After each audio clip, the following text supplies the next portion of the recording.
பெரம்பலூர் மாவட்டமே ஒரு பின்தங்கிய மாவட்டம். அப்படியான இந்த பகுதியில் நம்முடைய பள்ளியில் மிக அடிப்படையான ஒரு வசதி, மிக தேவையான ஒரு வசதி கழிப்பறை வசதி. எனவே அதனை செய்து கொடுத்து நிறைவேற்றி இருக்கக்கூடிய திருச்சி டோல்பேட் பிரைவேட் லிமிடெடையும் அதனை சார்ந்த உயரதிகார பெருமக்களையும் நம் பள்ளியின் சார்பாக நன்றியை தெரிவித்துக் கொள்கிறேன். உங்களுடைய வணக்கத்தை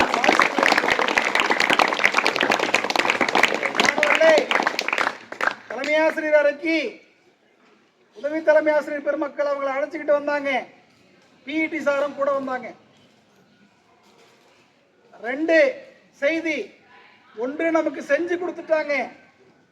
அப்போ சிவசங்கர் சாரும் மனோஜ் சாரும் நம்மளுடைய துர்கா பிரசாத் ரெட்டி சாரும் அடுத்த கேள்வியா என்கிட்ட ஒண்ணு கேட்டாங்க. உங்க பள்ளிக்கூடத்துக்கு என்ன சார் வேணும்னு கேட்டாங்க. இந்த மனநிலை உள்ளபடியே இந்த மனநிலை வள்ளுவன் சொல்லுவான்,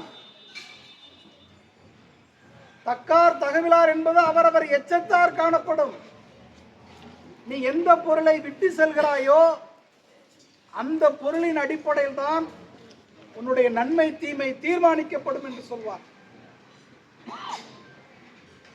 அப்படி யாரெல்லாம் தன்னிடத்திலே புறநானூறுல வரும் செல்வத்து பயனே ஈதல், நீ பணக்காரனா இருக்கிற அதற்கான அடையாளம் நிறைய பணம் வச்சிருக்கிறதா? இல்லை. பணக்காரனா இருப்பதற்கான அடையாளம் நிறைய தங்கம் வச்சிருப்பதா? இல்லை.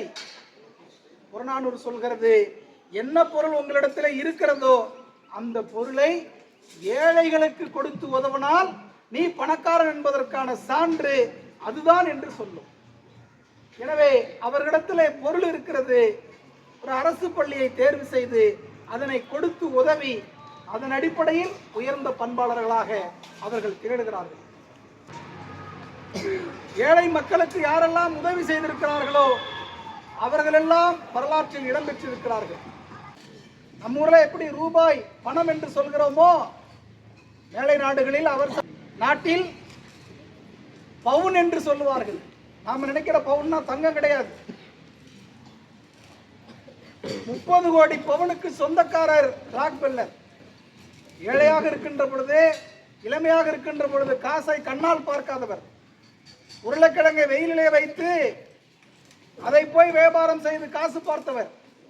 பின்னாளில் பெரிய செல்வந்தராக மாறிய பிறகு 30 கோடி பவுனுக்கு சொந்தக்காரர்.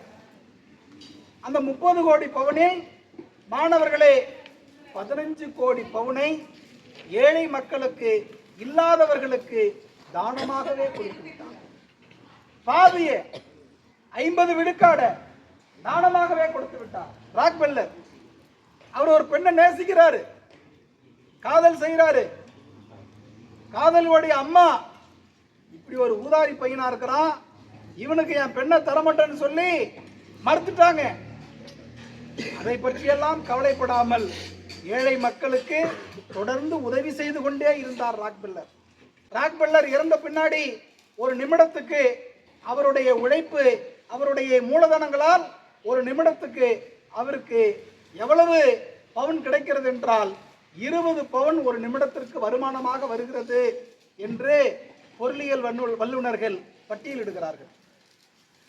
அப்போ புறநானூறு செல்வது, செல்வம் வைத்திருப்பது பிறருக்கு எடுத்து கொடுக்க வேண்டும். வள்ளுவம் சொல்வது உன்னுடைய செயல்பாட்டின் அடிப்படையில் தான் நீ நல்ல மனிதனாக தீர்மானிக்கப்படுகிறாய் என்று சொல்லுகிறது.